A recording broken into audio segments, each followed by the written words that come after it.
también como docente universitario de posgrado en la Universidad Politécnica Estatal del Carchi. Ha sido coordinador de posgrados en la Universidad Politécnica Estatal del Carchi, examinador de artículos científicos en revistas indexadas, consultor en el Ministerio de Educación y Agencia Francesa para el Desarrollo, asesor de comunicación política, investigador en proyectos de investigación y autor de varias publicaciones científicas. Lo recibimos con un fuerte aplauso.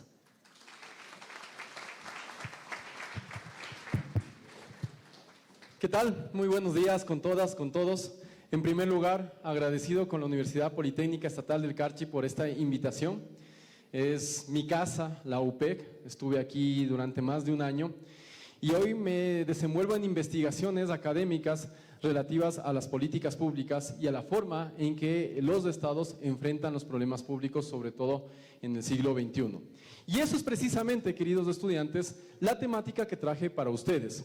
Hoy por hoy, en el mundo, a pesar de que llevamos recién 25 años del siglo XXI, ya se anuncia cuál va a ser y cuál es, de hecho, el mayor problema para los estados a nivel mundial. Yo les quisiera hacer un ejemplo. Hagan de cuenta que les digo, a ver, todos ustedes me traen sus mochilas, sus computadoras, sus celulares, sus lentes, su ropa, me traen y me lo dejan aquí. Y solo se quedan con sus zapatos. Pueden salir porque con sus zapatos es lo único que necesitan para caminar y desenvolverse. Todos los que están aquí, más de 100 personas. En virtud de eso, ustedes dirían, pero bueno, ¿este man qué le pasa? Está quedándose con todo lo nuestro cuando nosotros nos quedemos sin nada. Aunque pueda parecer algo hipotético y quizás fuera de la realidad, queridos chicos, no lo es.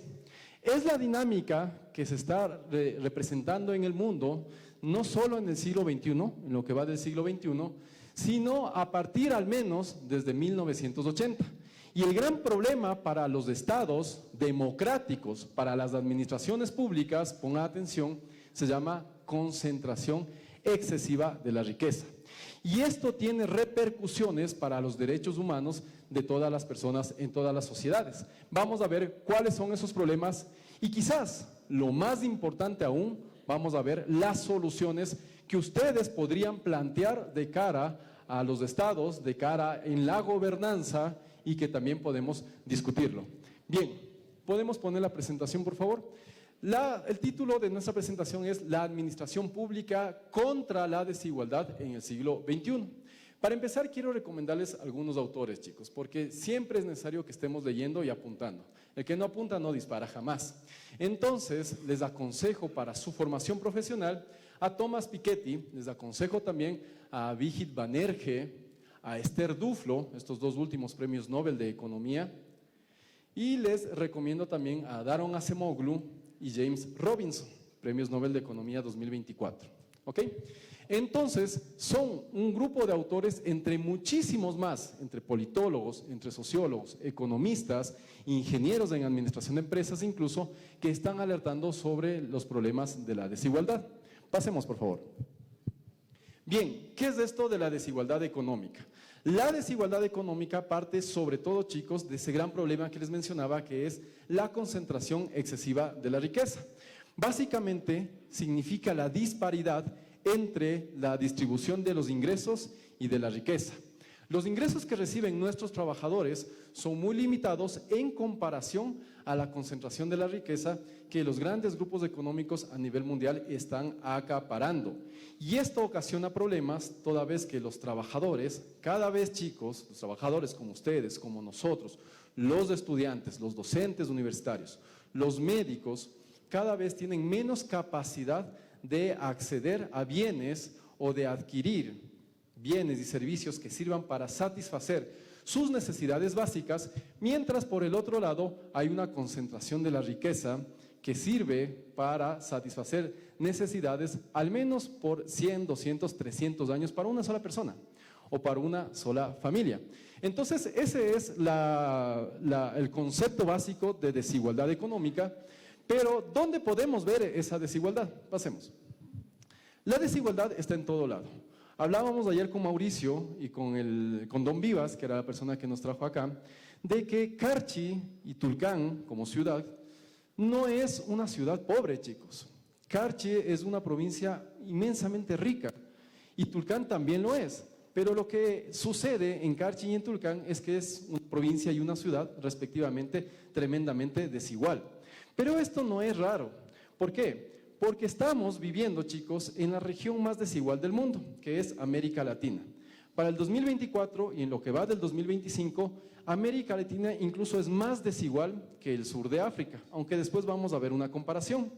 El sur de África lo que encontramos es pobreza extrema. Acá, en América Latina, lo que encontramos es una riqueza grande en términos económicos que se concentra en pocas manos, en pocas familias. Por el contrario, lo poco que queda de riqueza se reparte entre millones de trabajadores y eso ha disparado otro gran problema que los gobiernos, cuando tienen la intención de recuperar aquello o de solucionar, no lo logran, y es la pobreza. Se rompen la cabeza pensando en políticas para dar solución a la pobreza y no tienen buenos resultados. Y después nos preguntamos, ¿pero por qué mi país no está alcanzando el objetivo de desarrollo sostenible número 1? Y es porque no están atacando la raíz de los problemas, la desigualdad. Esta misma desigualdad que vemos en América Latina, que vemos en la provincia del Carchi, que a veces normalizamos, chicos, en nuestra sociedad y no debería estar normalizado. ¿Cómo? Cuando vemos a un niño vendiendo en plazas, en calles públicas, limones, dulces, niños pequeños que en vez de estarse educando están trabajando. Cuando vemos a personas que están durmiendo en la intemperie, no deberíamos normalizar eso, deberíamos concientizar, porque en un país auténticamente democrático, en países que su administración pública funciona de manera adecuada, ni una sola persona debería estar durmiendo en la calle, ni un solo niño debería estar vendiendo limones, sino que debería estarse educando y recreándose, porque el juego es parte de su educación y parte de su comportamiento. Pero a veces normalizamos y se nos acercan a nuestros autos o se nos acercan en la calle vendiendo algo y decimos, no, gracias, como que ya lo tuviéramos algo normal, pero eso es tremendamente grave. Entonces, esas dinámicas de desigualdad lo vemos en nuestra ciudad, a veces lo normalizamos. Y quiero alertar en ustedes para que no exista esa normalización porque puede ser tremendamente perjudicial para nuestra forma de entender y vivir la sociedad y porque además aquello sucede en América Latina y sucede en gran parte del mundo. Pasemos. Ustedes tienen en la gráfica dos imágenes un poco grotescas, una de ellas, pensé traerles más bien un video, pero era más fuerte, así que solo les voy a explicar, donde en zonas tremendamente ricas existen, digamos que bienes que son innecesarios. Por ejemplo, bañar con oro a tu carro, a tu Lamborghini, comer o poner oro comestible a tu hamburguesa, pero por el otro lado tenemos zonas extremadamente pobres. Por ejemplo, en Haití, por ejemplo, en Sudán del Sur, el sur de África, donde los niños, al no tener alimentación adecuada y en la necesidad de adquirir alimentos, en la necesidad del hambre, compañeros, lo que hacen es básicamente comer tierra. Entienden que la tierra tiene algún tipo de mineral, pero no, lo que sucede es que tiene bastantes parásitos y por eso, ustedes pueden ver a este niño, tiene el abdomen hinchado.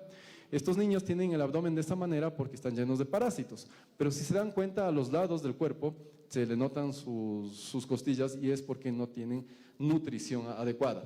Entonces la desigualdad, por un lado, es esa extrema riqueza que te hace comprar o adquirir o usar lo que te dé la gana, porque el dinero lo compra todo, mientras por el otro lado hay extrema pobreza, hay hambruna, hay niños vendiendo en la calle.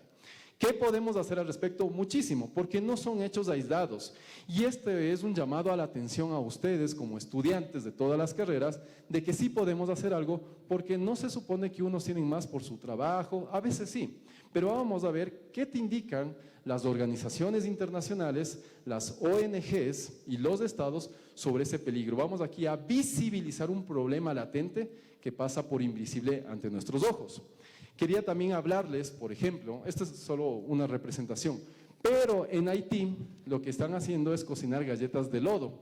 Hay personas que se dedican a eso, mezclan tierra con agua o lodo que encuentran en cualquier esquina, lo meten a un horno y lo venden para paliar el hambre. Hablamos de Haití, un país que hace unos 3, 4 años mataron a su presidente, Juvenel, lo mataron. Y hasta el día de hoy no existe un gobierno que haya tomado las riendas del país, al contrario, quienes están gobernando en Haití son las pandillas. Entonces, vemos aquí nuevamente un ejemplo de cómo en zonas pobres, donde no hay una administración pública adecuada, donde el Estado ha sucumbido ante otras organizaciones como la mafia o las organizaciones criminales, los principales perjudicados son niños, niñas, adolescentes y ciudadanía en general. Pasemos. Ok, entonces para el año 2024 la Fundación Oxfam, que es la fundación que se dedica al estudio de la desigualdad, es una organización internacional no gubernamental que se compone de distintas ONGs de varios países, alerta acerca de que en el mundo hay tomadores pero no hacedores. Ellos le llaman en inglés takers not makers. ¿A qué nos referimos con eso? En el mundo, nos dice la Fundación Oxfam, los takers son aquellos que simplemente toman la riqueza pero no la producen, no están produciendo riqueza. Quienes producen a través de su trabajo, a través de su conocimiento, es tremendamente válido, pero no es una dinámica que nosotros estemos comprobando.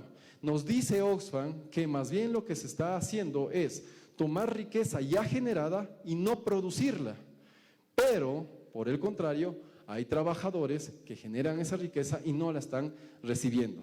Y la Fundación Oxfam nos lanza algunos factos. Primero, la riqueza de los multimillonarios aumenta en $2 billones en 2024, más o menos 3 veces más rápido que en el 2023, mientras que el número de personas que viven en la pobreza apenas ha cambiado desde los años 90. ¿A qué nos referimos con eso? Los estados están fallando en su función primordial de luchar contra la pobreza. En prácticamente 35 años, chicos, la pobreza no se ha reducido de manera sustancial, a pesar de los esfuerzos de las organizaciones internacionales como la ONU, mediante los Objetivos de Desarrollo Sostenible, para reducir la pobreza. La pobreza ha variado muy poco, pero en cambio, si ustedes hacen una comparación con el incremento de multimillonarios, se ha disparado desde el mismo tiempo. Entonces, nos señala una concentración de la riqueza, mientras los pobres o siguen siendo pobres o se han hecho más pobres aún, es decir, han entrado en una etapa de extrema pobreza.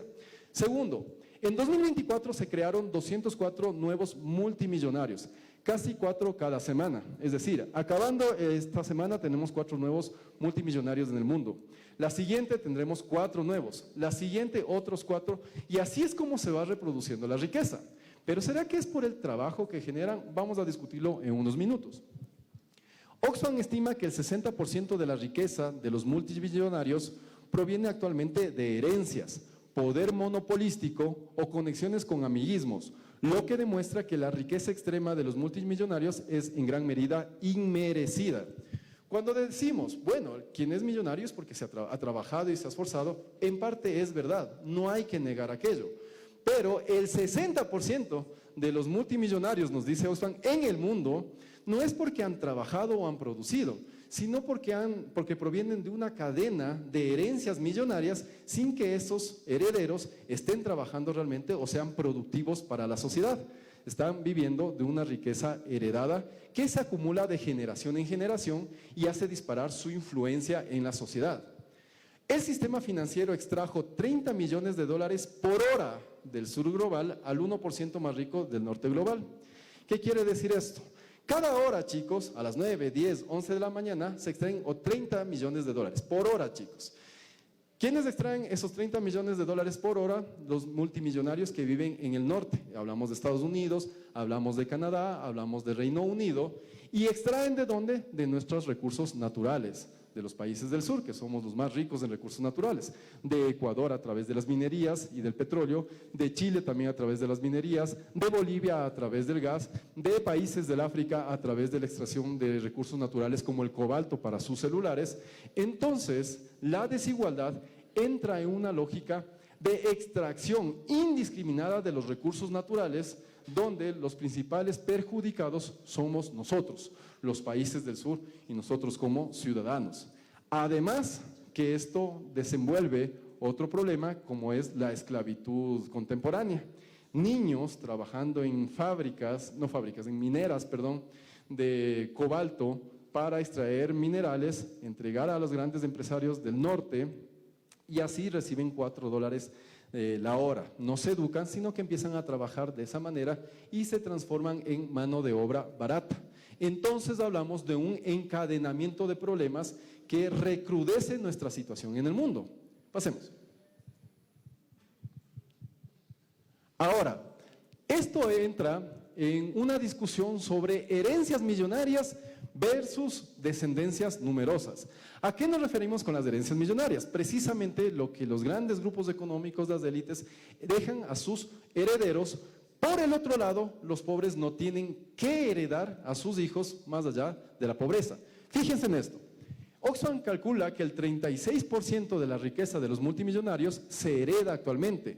Forbes reveló que todos los multimillonarios menores de 30 años, todos, no es que unos sí y otros no, todos los multimillonarios en el mundo menores de 30 años han heredado su patrimonio, mientras que la UBS estima que más de 1,000 de los multimillonarios actuales transmitirán más de 5.2 billones de dólares a sus herederos en las próximas 2 o 3 décadas. Entonces, la herencia de millones de dólares es una dinámica constante que se repite en los círculos de concentración de la riqueza. Pero mientras eso pasa en ciertas zonas del mundo o incluso dentro de ciertos países, en el otro lado del mundo la situación es aún más crítica. ¿Por qué? Vamos a la Indonesia. Pak Sudarno es un ciudadano de Indonesia que se dedica a la chatarrería. Él trabaja en zonas urbano-marginales y rurales de Indonesia, donde para sobrevivir se dedican a tener hijos. Por eso yo les puse descendencias numerosas. Estas personas que se dedican a esas actividades y son pobres, dicho sea de paso, es pobre quien vive con menos de $2 al día o menos de $60 al mes. Pak Sudarno no tiene dinero, no tiene que heredar a sus hijos más allá de la pobreza, pero lo que hace es tener hijos a lo loco. Y no es el único. Las entrevistas que se aplicaron en Indonesia y en países considerados pobres o de zonas económicamente deprimidas, demuestran que estas personas lo que buscan es tener hijos, mientras más tengan, mejor. ¿Cuál es la lógica de eso si son pobres? Porque, y ellos mismos te dicen en la entrevista, que buscan que al menos de todos esos hijos, 1 o 2 les resulte medianamente buenos en el negocio o en la producción o con buenos ingresos porque les van a mantener en la vejez. Están apostando a sus hijos y a su descendencia numerosa para recibir un cuidado en la vejez de ellos como padres. El resto, que no logró de alguna manera tener ciertos ingresos o éxito, el resto de los hijos, son prácticamente abandonados por sus padres o no vuelven a tener conexión con sus padres durante el resto de sus vidas. Eso en Indonesia. Vamos a Asia del Sur. Aquí, en cambio, la desigualdad impacta en el sexo de los niños recién nacidos, sobre todo en las mujeres, porque la desigualdad económica genera también desigualdad social y desigualdad de género.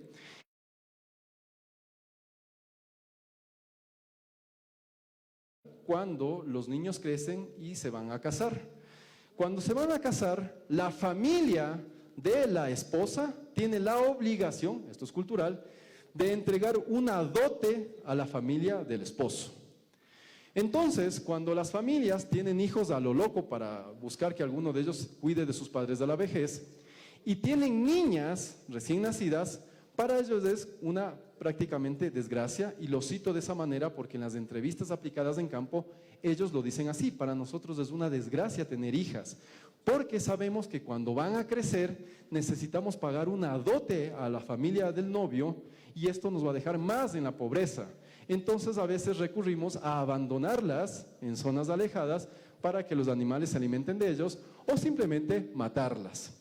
Entonces se están cometiendo infanticidio en zonas de extrema pobreza.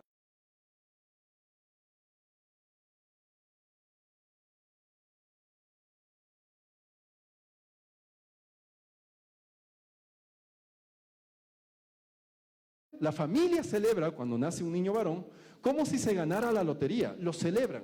Y hay videos donde ellos revelan o ven que el sexo del recién nacido es varón y lo celebran hasta con fiestas porque para ellos es una garantía de que en el futuro van a tener ingresos, porque cuando ese niño se case, y de hecho les casan a edades muy tempranas, 12, 13, 14 años, esa familia del niño va a recibir la dote de su esposa.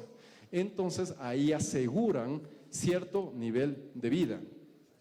Bien, Cuando entramos en la discusión sobre la pobreza, encontramos también otros comportamientos que debemos comprender. En zonas de Indonesia y de la India, los pobres prefieren comprar una televisión, si es que tienen algo de ingresos, antes que comprar alimento. Esta ha sido una lógica que fue discutida por los premios Nobel de Economía del por qué en vez de adquirir alimento que te va a ayudar a solventar tu hambre, prefieres comprar una televisión de baja calidad. Cuando hacen las entrevistas al respecto te dicen, primero, si como hoy es lo único que voy a comer este día, esta semana y quizás este mes, voy a gastar el dinero en un solo día. Segundo, fíjense la lógica de cómo piensan. Si es que compramos una televisión, aunque sea con una muy mala recepción, eso nos distrae del hambre. Entonces preferimos la distracción y el entretenimiento antes que la comida porque al menos durante todos los meses que ya no vamos a comer nos logra distraernos. Entonces es justo en un mundo como el que estamos viviendo donde existen estos comportamientos, estas conductas, mientras por otro lado la riqueza, la fastuosidad es exacerbada y podría en efecto ayudar a combatir el hambre y la pobreza en poco tiempo, pero no se lo hace porque pocas manos concentran esa riqueza. Pasemos. Ahora, vamos a ver la desigualdad a nivel global. Quisiera, por favor, mi querido Anthony, que nos coloques el gráfico del índice de Gini. Estoy seguro que ustedes conocen, pero si de pronto alguien no sabe qué es el índice de Gini, este índice nos ayuda a calcular la desigualdad. Va de 0 a 1, donde 1 es desigualdad extrema, o puede ser de 0 a 100, como es el caso que les estoy indicando. Bajemos un poquito, por favor. Chicos, la parte roja, si se fijan en la pantalla, es la parte del mundo donde existe mayor desigualdad. Entonces, si se dan cuenta, donde más desigualdad se concentra a nivel mundial, es decir, el índice de Gini es muy alto, está en América del Sur, de hecho partiendo desde México, ¿no? Diríamos América Latina, América Central y América del Sur. Y si vemos al otro lado del continente americano, tenemos al sur de África. El país más desigual, al menos hasta el 2023, en el mundo es Sudáfrica, que está en el cuerno del continente africano, en el sur, mientras que el país menos desigual es Islandia, que está en el norte. ¿Ok? Entonces, a eso se refiere Oxfam cuando dice que los países del sur son expoliados por los multimillonarios del norte que cada hora extraen de nuestros países 30 millones de dólares. No 30 dólares, no 3,000 dólares, no 300,000 dólares, 30 millones de dólares cada hora, y eso afecta o contribuye a profundizar la desigualdad en nuestros países del sur. Fíjense América del Sur y fíjense África. De nuestro lado, el país más desigual viene siendo Brasil, por ejemplo. Regresemos a la presentación.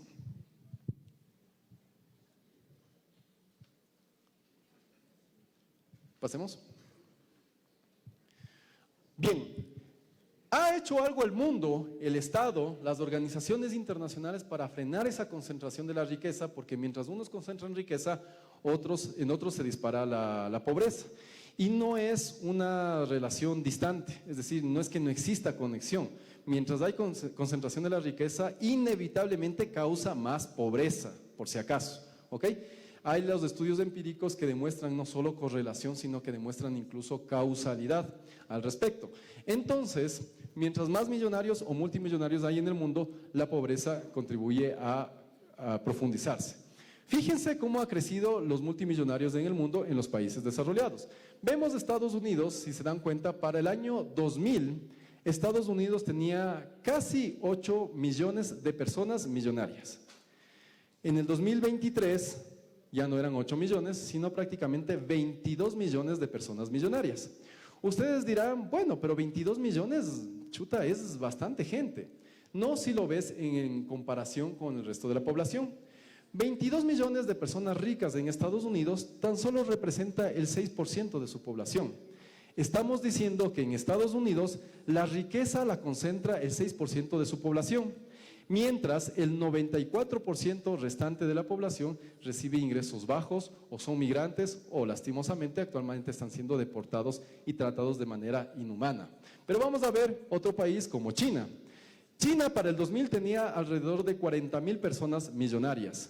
Para el 2023 ya son 6 millones de personas millonarias y se prevé que para el 2028 suban a 7 millones de personas millonarias. Puede parecer asimismo muchos habitantes, pero no lo es. Fíjense la comparación con el resto de la población. Tan solo el 0.4% de la población de China concentra la riqueza, mientras el resto son trabajadores que sufren lo que denominamos la esclavitud del siglo XXI. Trabajan en condiciones paupérrimas, recibiendo poco dinero como parte de su trabajo, como parte de sus ingresos, en condiciones casi de esclavitud porque trabajan más de 12 horas diarias. Y lo mismo sucede en Japón, en Francia, en Alemania, Reino Unido, Canadá y Australia. La concentración de la riqueza no pasa en ninguno de los casos, chicos, para siquiera el 10% de la población. En el mejor de los casos llega al 7% de la población. Los más ricos concentran la riqueza de toda una nación en tan solo el 7% de su población, mientras más del 90% en algunos casos o está sumido en la pobreza, en condiciones de hambruna, en condiciones de esclavitud contemporánea o no recibe una remuneración adecuada conforme su fuerza de trabajo. Continuemos. La desigualdad económica no solo se visibiliza a través de los ingresos económicos o la desigual distribución de la riqueza, también es un fenómeno que podemos connotarlo a través de las narrativas, chicos. Y esto es quizás potencialmente más peligroso porque nos mienten, nos dominan por lo que nos hacen creer. La desigualdad se manifiesta por lo que nos hacen creer. Entonces Thomas Piketty, en un libro súper grueso, que son más de como 1000 páginas, llamado Capital e Ideología, él crea algo llamado los regímenes de desigualdad. ¿Qué es esto? Son formas en que la desigualdad se ha manifestado a lo largo de miles de años en la historia para perpetuar esa condición de dominación de unos sobre otros. Entonces, en el antiguo régimen, la narrativa, cuando yo digo narrativa me refiero a discurso, a lo que les hago creer a ustedes, o lo que les digo, para que me entiendan por qué ustedes están en pobreza y yo estoy en una condición superior.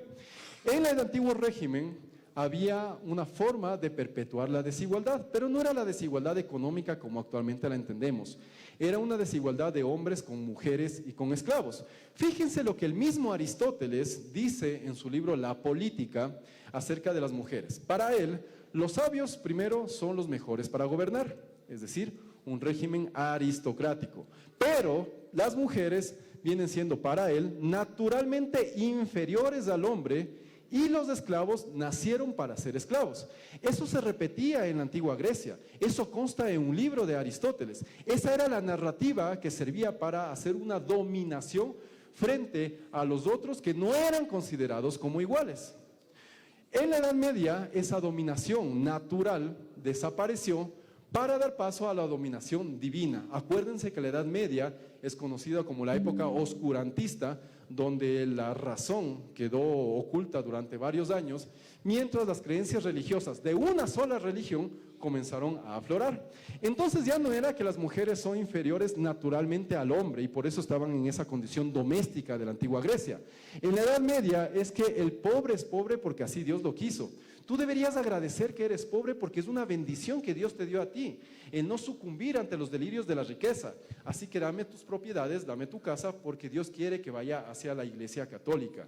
Y los movimientos inquisitorios lo que hacían era precisamente quitarte tu casa, tu trabajo, para decirte que la pobreza es una bendición que Dios te dio a ti y que la Iglesia necesita de tus bienes para poder ayudar al mundo. No solo que el pobre es pobre porque así Dios lo quiso, el Papa y el Rey nos decían en la Edad Media, ocupan esas posiciones de poder porque también Dios así lo quiso. Es más, ¿qué mejor muestra, chicos? ¿Qué mejor muestra de que el Papa quiso que el Rey gobierne cuando para nombrarse un nuevo rey tenía que ir ante el Papa, hincarse y recibir la bendición papal? Entonces tú eres rey o tú tienes esta posición de privilegio porque Dios te santifica y te bendice en el nombre de Dios, mientras ser pobre era considerado una bendición.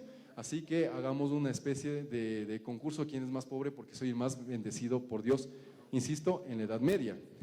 Ya con la Edad Moderna, como ustedes ya han estudiado historia política mundial, en la Edad Moderna, queridos estudiantes, ya no era la dominación religiosa. Era el liberalismo político, el siglo de las luces, la razón por encima de la religión, el laicismo que seculariza las relaciones del Estado.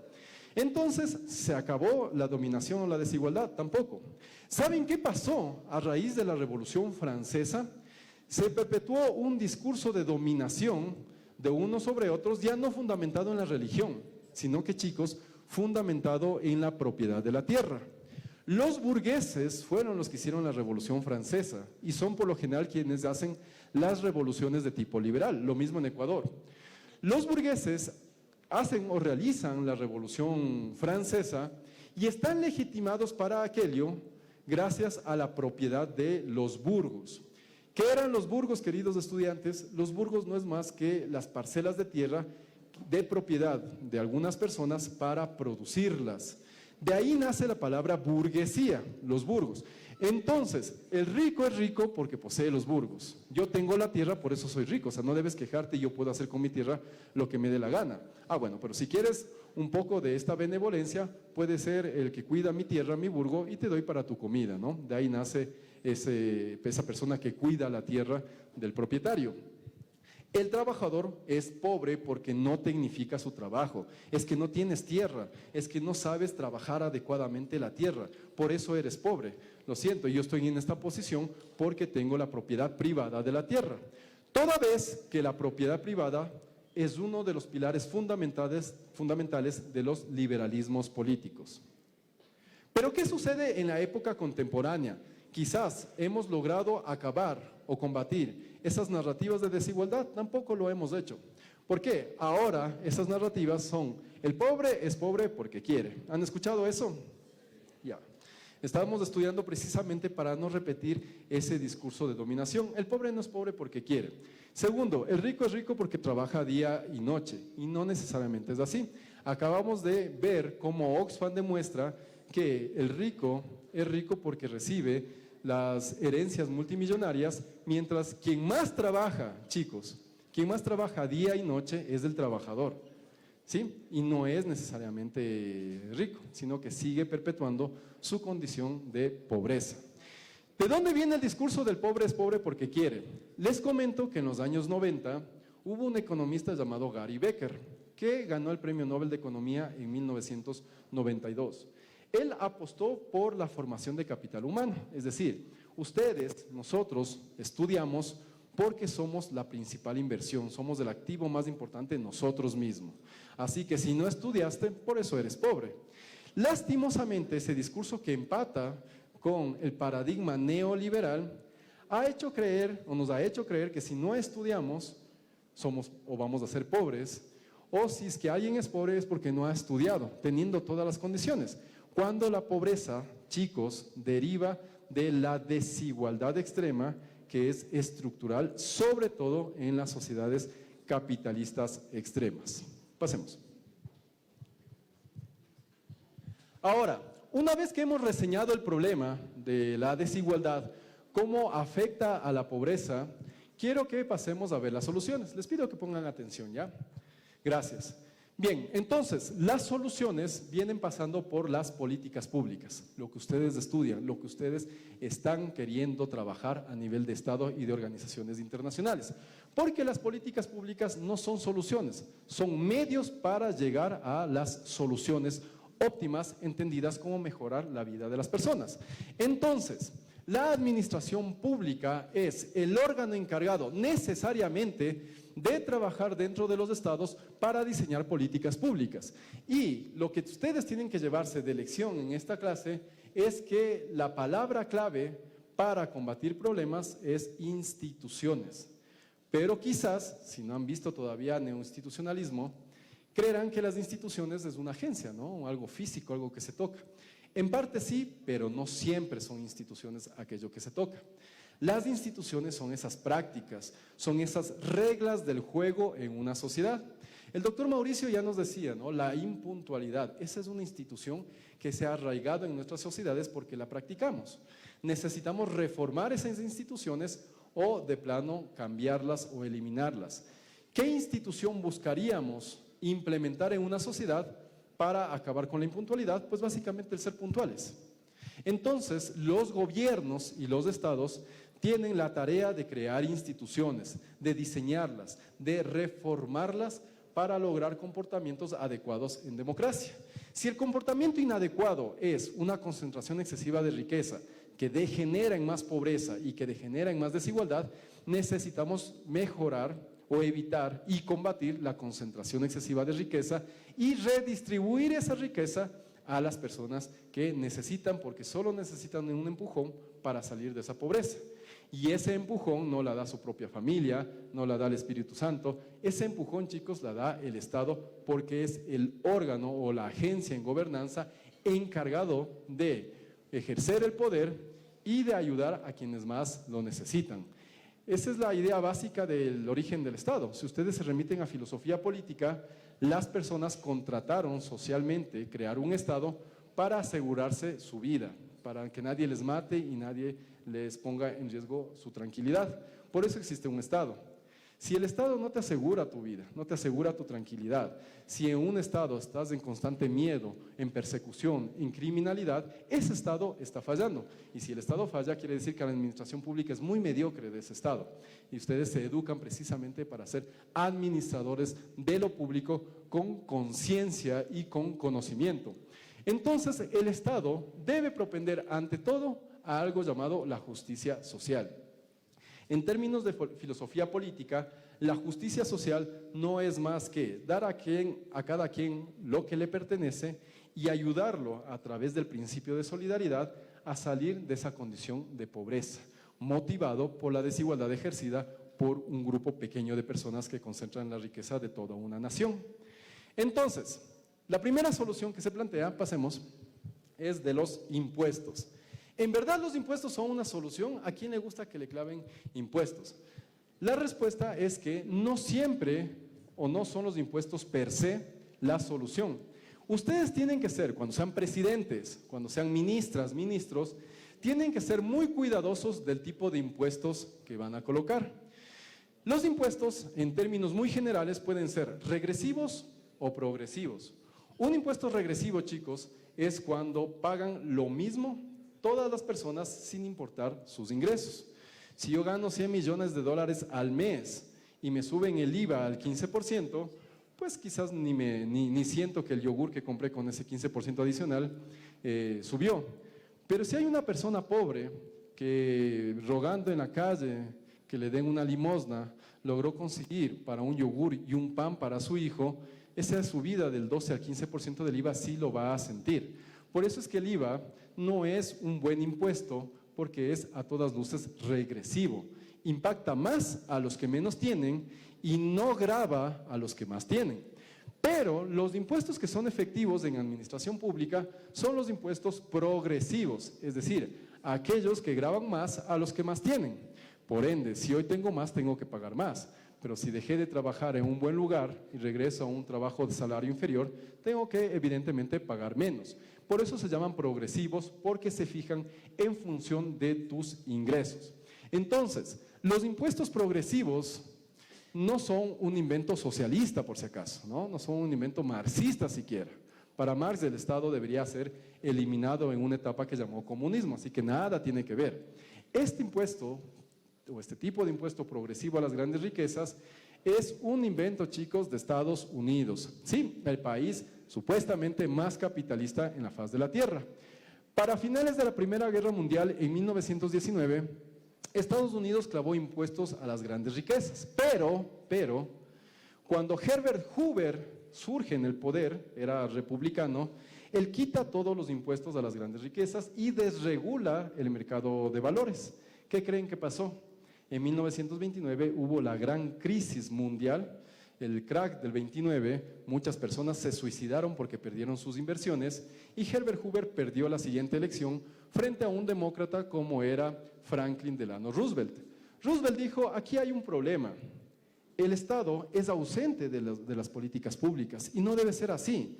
El Estado tiene que controlar los abusos del mercado y fíjense cómo Hoover en 1933 graba el 63% de la riqueza. O sea, si tú eras una persona considerada multimillonaria, tenías que pagar un impuesto de tus ingresos del 63%. Más adelante subió al 79%, luego al 88% y después llegó al pico más alto en el año 44, en el año de los acuerdos de Bretton Woods, del 94%. Si yo ganaba 100 millones de dólares al mes, si yo ganaba 100 millones de dólares al mes, 94 millones se iban al Estado, fíjense. ¿Pero qué hacía el Estado con eso? Claro, el problema es la corrupción. Pero en Estados Unidos, en una época donde esa corrupción era inexistente, esos 94 millones de dólares al mes que recibía de los impuestos de las grandes riquezas, invertía en educación, invertía en salud, invertía en vivienda, en las personas que no tenían ingresos para educarse, les ayudaba con un empujón a través de transferencias monetarias condicionadas o de becas para que puedan educar a sus hijos y estos a su vez tengan una profesión y sean productivos para la sociedad. Reino Unido incluso fue más dramático, porque en 1940 Reino Unido llegó a clavar el 98% de impuesto a los grandes ingresos. Si yo ganaba 100 millones de dólares, tenía que darle al Estado 98 millones de dólares. A los grandes ricos no les convino eso, ¿no? No les convenía aquello, y entonces empezaron a tratar de poner presidentes. Pero la época donde más creció Estados Unidos fue en los años donde los impuestos a las grandes riquezas se colocaron, porque de las personas pobres se hizo personas de clase media, ya podían acceder a una vivienda, podían acceder a electrodomésticos, podían acceder a un carro, a un automóvil, podían tener dinero para el turismo interno, para comprar los bienes y servicios producidos por la misma sociedad norteamericana, había dinero para industrializar. En esos años es donde Estados Unidos más creció. ¿Es eficiente de forma recaudatoria este tipo de impuestos? No siempre. A veces se recauda mucho dinero, a veces no tanto. Pero lo que es más eficiente de este tipo de impuestos progresivos y sobre todo impuestos a las grandes riquezas es que es eficiente en términos democráticos. ¿Por qué? Porque la riqueza, chicos, se democratiza para el resto de la sociedad, se reparte para el resto de la sociedad. Y esa es la idea de vivir en un Estado, que me ayude a potenciar mis capacidades para ser útil y productivo a la sociedad. Pasemos. Ustedes están viendo en pantalla la famosa trampa de la pobreza. Esto Abhijit Banerjee y su esposa Esther Duflo lo tratan en un libro que yo les recomiendo que le lean, se llama Repensar la pobreza. Y me alegra mucho ver a ciertos estudiantes que están anotando ese tipo de fuentes bibliográficas que les doy, porque la lectura nos hace libres, chicos, ¿ya? Repensar la pobreza, Esther Duflo y Banerjee dicen, bueno, las personas realmente son pobres porque quieren. Vamos a ver económicamente. Entonces, llega un momento en que por más que pase el tiempo, los salarios no suben. Me voy a subir acá para simplemente hacerles la demostración. Entonces, para arriba son los ingresos futuros. Se entiende, chicos, que mientras más pasa el tiempo, debería yo recibir más ingresos que lo que recibo actualmente. Si ahora gano $200, espero ganar en 10 años $400. ¿Por qué? Porque el salario se incrementa año tras año, o al menos se paraliza, no se reduce, y además la inflación también se incrementa año tras año. Entonces es lógico que si sube la inflación, suba también los sueldos, ¿no es cierto? Pero ¿qué pasa con las personas pobres? Los pocos ingresos que reciben, ya sea de pedir limosna, de vender en las calles a través de sus hijos, y ganan menos de $60 al mes, en 10 años no van a ganar más de $60 al mes. En 10 años seguirán metiéndose $60 al mes o quizás menos, aun cuando la inflación ha subido y el resto de salarios ha subido.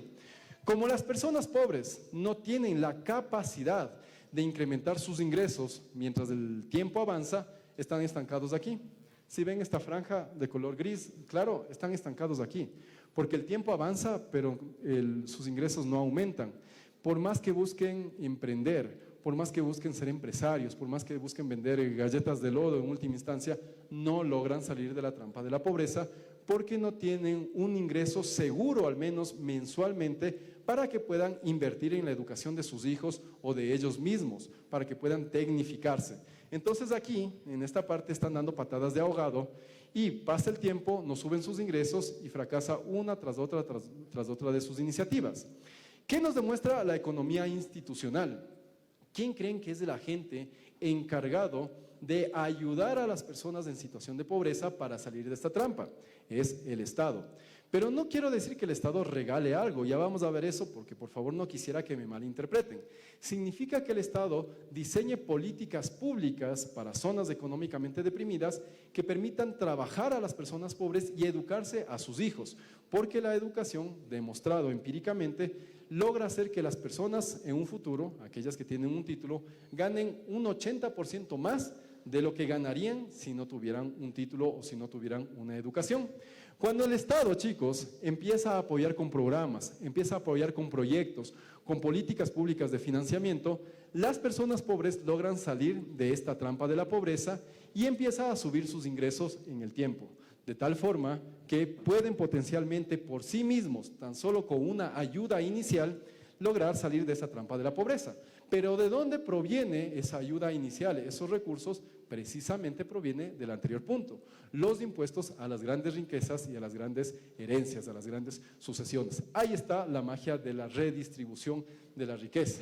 No cobramos grandes impuestos para que el gobierno se llene los bolsillos o sus funcionarios corruptos, sino para redistribuirlo en esas personas que están atrapadas en la trampa de la pobreza. Continuemos. Siguiente, transferencias monetarias condicionadas. Fíjense que yo he resaltado la palabra condicionada, porque en países de débil institucionalidad como el Ecuador, nos han acostumbrado a entregar dinero a personas a cambio de nada. Ok, pues tú estás en una situación de vulnerabilidad, toma un bono y gracias. El problema con eso es que esos bonos se han convertido en un instrumento de fidelización política. Si tú quieres que te siga dando este bono, tienes que votar por mí. No hagas nada más, solo vota por mí y te sigo dando este bono.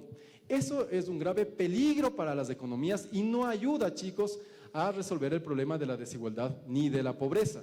Pero cuando son condicionadas, la cosa cambia. ¿Qué sucede con los grandes proyectos o programas, o llamémoslo más bien políticas públicas de redistribución? El Estado identifica personas pobres. Te dice, ok, estás en una situación de pobreza, he identificado que mandas a tus hijos pequeños a vender en las plazas, en calles y mercados. Y ellos corren peligro porque son sujetos de personas inescrupulosas. Entonces, como Estado, te vamos a dar una mensualidad, un sueldo básico. Tú ahorita ganas $60 al mes o menos. Te voy a dar $500 al mes con la condición, ahí viene la parte del condicionamiento, con la condición de que tus hijos dejen de trabajar y vayan a la escuela y yo les doy educación gratuita y te pongo trabajadores sociales y sociólogos para que te hagan el seguimiento de la educación de tus hijos. Además, te voy a dar alimentación adecuada para que esos niños puedan nutrirse de lo necesario y rendir bien en la escuela. Si eso no te basta, salud pública de calidad. Vamos a avanzar en la cobertura universal de salud pública, donde si tus padres o tú te enfermas, puedes asistir gratuitamente a los centros de salud, ¿de acuerdo? La fórmula aquí es el condicionamiento y te voy a dar esta transferencia monetaria condicionada con la condición, valga la redundancia, de que tus hijos se eduquen, no pierdan el año y acaba la transferencia cuando tus hijos se gradúan y obtienen un empleo, porque van a ganar más de estos $500 que te estoy dando. Y tú puedes seguir trabajando aparte de los $500 que te doy. Y esa es una forma que se utiliza en países en vías de desarrollo para salir de la pobreza. Ejemplo, el programa Oportunidades en México. Espero que busquen cómo se diseñaron esos programas porque son exitosos. Programa Oportunidades en México y programa Bolsa Familia en Brasil. Es la misma lógica. Lograron que las personas dejen de ser pobres con el apoyo del Estado y que exista una nueva clase educada que sea productiva a la sociedad, que no se acostumbre a recibir un bono sentado sin hacer nada, sino que sea productiva para la sociedad e incremente el Producto Interno Bruto de todo el país. Siguiente. ¿A quién se clava las transferencias monetarias? ¿De dónde se obtienen los recursos para financiar las transferencias monetarias condicionadas? Del percentil más rico. No estoy diciendo del quintil más rico, porque el quintil más rico en Ecuador, por ejemplo, son personas que ganan por encima de $500. Y eso es un poco absurdo, pero es así. El percentil más rico son aquellas personas que ganan por encima de $1 millón en un país. Entonces, otra solución que nosotros podemos contemplar es el aumento de la inversión social. Cuando Nelson Mandela dijo, la educación es el arma más poderosa que tenemos para transformar el mundo, No se equivocó ni tampoco era simple retórica. Demostrado, chicos, gracias a la academia, a ustedes como administradores públicos y a los cientistas sociales, demostrado en estudios empíricos que mejorar la educación, la cobertura universal en salud, entregar agua potable, alcantarillado, luz eléctrica en zonas donde no existe, logra no solo combatir la pobreza, y pónganle ojo a esto, además logra combatir la inseguridad. En vez de militarizar las calles y traer mercenarios externos, lo que podríamos es mejorar la educación, la salud, la vivienda, el arte y la cultura. Actualmente en Ecuador gastamos 11 millones de dólares en un tanque y 11 millones de dólares es el presupuesto de todo el año del Ministerio de Cultura, fíjense eso. Entonces, invertimos en cultura, en educación, en salud y vivienda para las personas más pobres, obteniendo esos recursos de los grandes impuestos a las sucesiones y a las megas riquezas, lograremos combatir la desigualdad y la pobreza. Por eso es que invertir en nuestros jóvenes, invertir en nuestros estudiantes, llega a ser potencialmente positivo. Pasemos. Vamos acabando. Y por último, de las recomendaciones más interesantes que encontramos de las ciencias sociales es del corregir instituciones heredadas del pasado. Les comento que dos politólogos, Levitsky y Ziblatt, estudian por qué nuestras democracias fallan. Y Acemoglu y Robinson se preguntan por qué fallan las naciones. Ambos, los unos politólogos y los otros economistas, llegan a la misma conclusión. Las instituciones del pasado nos están constriñendo, chicos. Hacen que nos comportemos de alguna manera. Si ustedes en algún momento han aplaudido la deshonestidad, se han reído porque mi pana es vivo, puta pilísima, se hizo loco con el profe, no presentó el deber. Han aplaudido justo la impuntualidad que decía Mauricio. Todo aquello que socava nuestras instituciones democráticas y nuestra sana convivencia, déjenme decirles que están aplaudiendo mal, que están felicitando a lo equivocado. Y esas instituciones son herencias coloniales. ¿Por qué coloniales? Porque cuando los europeos llegaron a nuestros países de América Latina, implementaron ese tipo de prácticas, instituciones, donde sacaban provecho del indígena. No le pagaban lo que le tenían que pagar, lo esclavizaban. Era chistoso burlarme del otro, porque no se daba cuenta que me estaba aprovechando de él. Desde ahí, desde hace 500 años hasta la actualidad, seguimos replicando esas mismas conductas y no nos damos cuenta. Por eso quiero que ustedes visibilicen que esas prácticas no son adecuadas. Un líder político, un administrador público que busque ser un estadista, logra cambiar esos comportamientos a través, por ejemplo, de políticas de concientización, de planes o de inversión social que mediante la educación te hagan dar cuenta de esto. Oye, te estás comportando mal porque estás socavando nuestra convivencia armónica y democrática. Necesitamos mejorar nuestras conductas. Esas instituciones heredadas de la época de la colonia debemos de reformarlas. Y con base en esa reforma, crear nuevas instituciones donde lo que aplaudemos, lo que sea felicitable, sea aquello que se actúe en función de la norma y del bien común. Ya no aplaudirle a ese man porque se hizo loco con el profesor, porque no presentó el deber y el profesor no se dio cuenta, sino decirle, brother, estás haciendo mal. En verdad, necesitamos todos trabajar en conjunto. Únete, te ayudo, te apoyo, no te saltes la norma. Porque si te saltas la norma, estás vulnerándome a mí también como ciudadano. Y si hoy te saltas la norma en clase, ¿qué va a pasar el día de mañana a nivel del Estado? ¿Te vas a saltar las leyes del Estado? ¿Vas a manejar dinero público a tu antojo como si fuera tu patrimonio? ¿Saben lo que hacemos como instituciones heredadas del pasado colonial? Aplaudimos a familias que tienen el poder. Creemos que es lo mejor que nos ha pasado, cuando al contrario, la concentración de riqueza degenera en concentración de poder político. Y eso atenta contra nuestros derechos porque hacen con nuestras sociedades lo que les da la bendita gana. Yo les había colocado un video, no sé si es que se logra ver y escuchar. No se escucha. Hay un estudio sobre la ciudad de Nogales. Nogales es una ciudad fronteriza entre México y Estados Unidos. Tiene exactamente lo mismo. Oportunidades. Lo curioso es que ambas partes de la ciudad comparten el mismo clima, la misma topografía y hasta las mismas tradiciones culturales. Entonces, ¿qué las hace tan diferentes? La respuesta a esto la encontramos en el libro ¿Por qué fracasan los países? De Daron Acemoglu y James Robinson. Estos autores argumentan que la clave está en las instituciones. Nogales, una ciudad partida por la frontera entre Estados Unidos y México. Al norte, Nogales, Arizona, disfruta de altos ingresos, infraestructura de calidad y acceso a servicios. Al sur, Nogales, Sonora, enfrenta pobreza, corrupción y limitadas oportunidades. Bien, entonces, a pesar de tener exactamente lo mismo, la una se desarrolló y la otra no. La explicación está en las instituciones. Las instituciones heredadas históricamente del pasado en Nogales de México les hizo caer en el subdesarrollo y en la corrupción.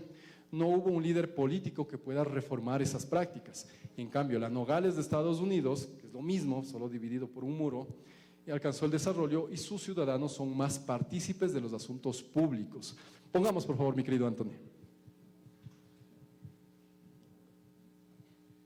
Lo curioso es que ambas partes de la ciudad comparten el mismo clima, la misma topografía y hasta las mismas tradiciones. Entonces, ¿qué las hace tan diferentes? La respuesta a esto la encontramos en el libro Por qué fracasan los países, de Daron Acemoglu y James Robinson. Estos autores argumentan que la clave está en las instituciones, pero no solamente las instituciones como el cuidado y la protección de la ley de la propiedad privada, como algunos deshonestos intelectuales intentan hacer creer. Acemoglu y Robinson explican que lo crucial es el tipo de instituciones que prevalecen. Nogales, Arizona, opera bajo un sistema de instituciones inclusivas que permite a las personas participar, innovar y prosperar colectivamente. Mientras tanto, Nogales, Sonora, sufre bajo instituciones extractivas que concentran el poder en unas pocas manos y limita el potencial de la mayoría. Pero, ¿qué son exactamente las instituciones? Según estos autores, las instituciones son, y cito, las reglas del juego en una sociedad, o más formalmente, las restricciones que las personas enfrentan en sus interacciones. Fíjate qué interesante, porque entonces podemos dividirlas en dos tipos de instituciones, las formales y las informales. Las instituciones formales son aquellas codificadas en leyes, como la Constitución, los sistemas judiciales o los mercados. Un ejemplo claro es el derecho al voto, que garantiza la participación ciudadana. Por otro lado, las instituciones informales son normas no escritas, como por ejemplo, respetar un paso cebra, una práctica que depende más de la confianza social que de una disciplina. Las instituciones formales trabajan de manera inclusiva, es decir, cuando hacen a la población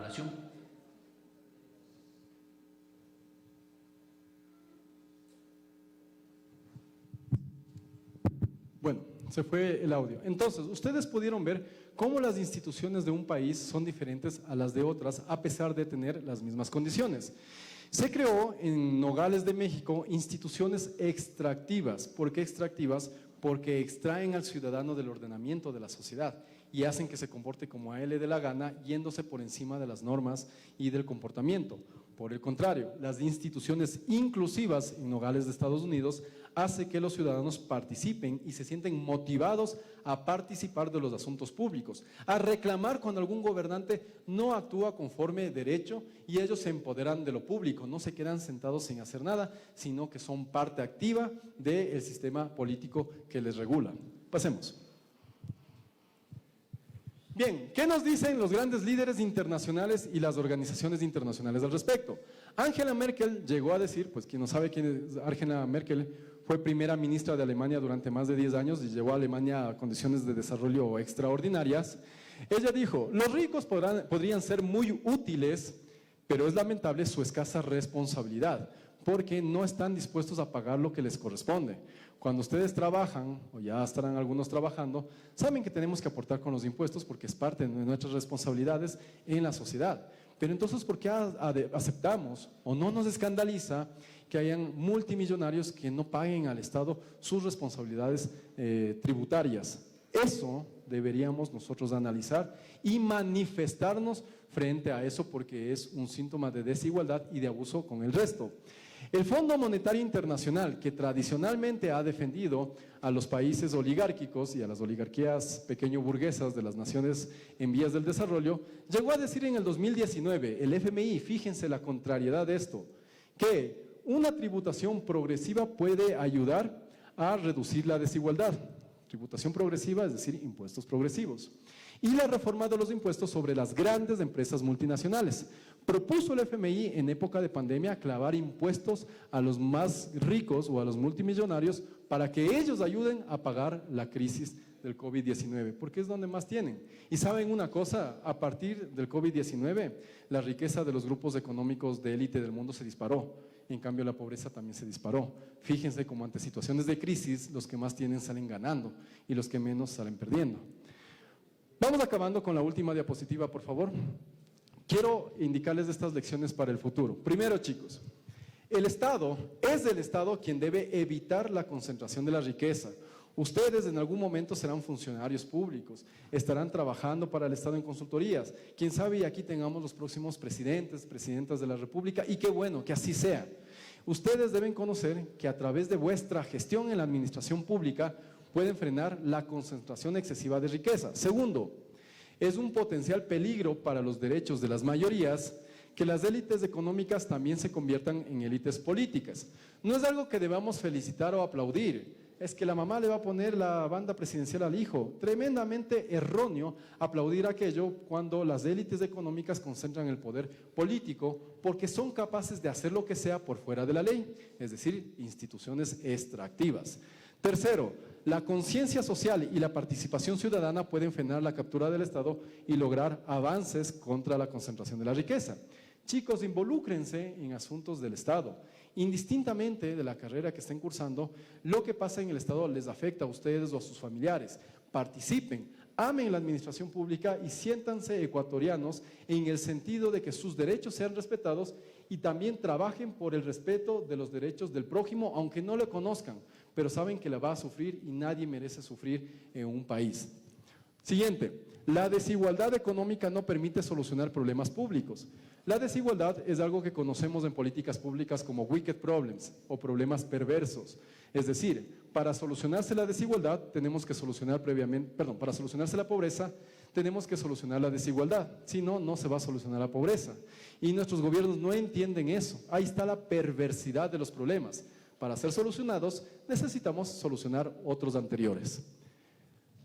Y quinto, el Estado es el único actor en gobernanza con la facultad para frenar los abusos del mercado y sus agentes a través de una administración pública que valore lo público y sepa cómo diseñar políticas públicas. La importancia de estudiar administración pública radica en el hecho de que saben cómo administrar lo público, no solo con conciencia, con valores, con honestidad, sino porque además hoy aprendieron cómo crear instituciones que combatan problemas tan grandes como la desigualdad y la pobreza extrema. Por último, pasamos a la diapositiva, quiero hacer una aclaración lamentable pero necesaria. No odio a los ricos, por si acaso. Lo que sí odio es la desigualdad. Nunca administren con odio hacia las personas. Administren, ya sea lo público o lo privado incluso, con criterios racionales, de eficiencia, de necesidad y sobre todo de justicia social. Porque cuando ustedes logran justicia social para el prójimo, créanme que ahí sí el Estado está desarrollándose y hemos logrado algo en nuestras cortas vidas. Muchas gracias por su atención.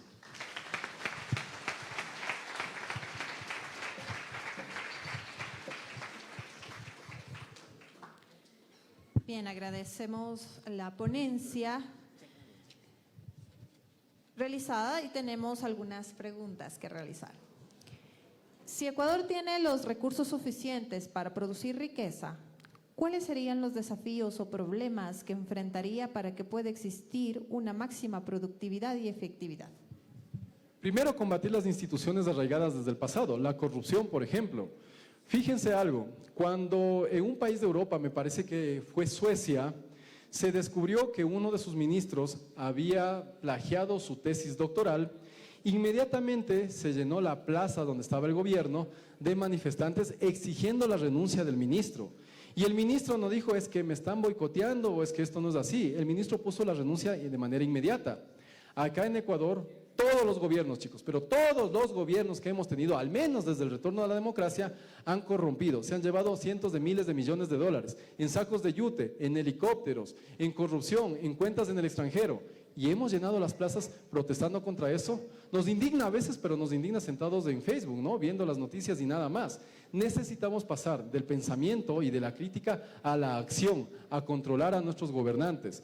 Combatir instituciones del pasado como la corrupción que nos laceran para crear nuevas instituciones como la transparencia, la práctica de la honestidad en aras de que podamos hacer mejor las cosas. Bien, gracias. Tenemos la siguiente pregunta. ¿De qué manera la gobernanza agrava la desigualdad? La gobernanza no agrava la desigualdad, de hecho la gobernanza es útil para combatir la desigualdad. Cuando el Estado es de la gente que se empodera a través de políticas públicas para combatir la desigualdad, es capaz de controlar los abusos del mercado. Así que más bien, una gobernanza con un Estado fuerte lo que hace es combatirla en vez de agravarla. Bien, y como última pregunta, por temas de tiempo, ¿cómo pasar de la teoría a la práctica en el sistema actual del Ecuador? Aprendiendo políticas públicas y cómo administrar lo público. Debería ser intolerable de que lo más importante que tenemos como Estado, que son nuestros recursos públicos, sean manejados por personas que no están haciendo lo que ustedes hacen, estudiando, sacrificándose día a día, conociendo lo que se hace en la administración pública y lo que no se hace, y gracias a ello poder tener una administración más eficiente.